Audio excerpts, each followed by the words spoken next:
This is something that could happen to anyone. A Nigerian woman was bitten by a snake inside her own home. She did what she was supposed to do. She went to the hospital. But the first hospital told her they had no anti-venom. And she later died.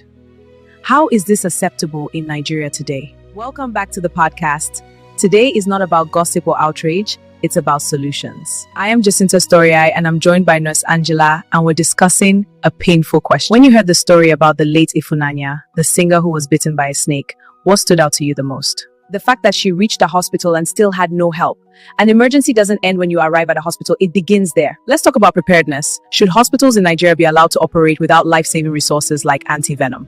No. Hospitals, especially emergency centers, must be equipped for predictable emergencies. Snake bites are not rare in Nigeria, so the absence of anti-venom is not an excuse. This is what scares people. If this could happen to her, it could happen to any of us. What does this say about safety in Nigeria? It tells Nigerians that survival depends too much on luck, and a country where survival is based on luck is failing its people. So let's be clear, where does responsibility lie and a hospital cannot handle an emergency? With leadership. From funding to regulation to emergency planning, these are government responsibilities. Hospitals should not be left to improvise with human lives.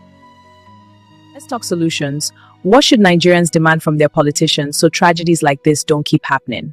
First, primary health centers and emergency hospitals must be properly equipped and regularly audited.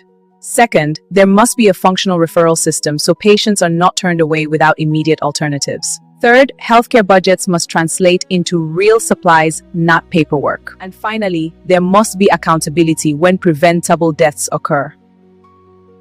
This conversation affects every Nigerian.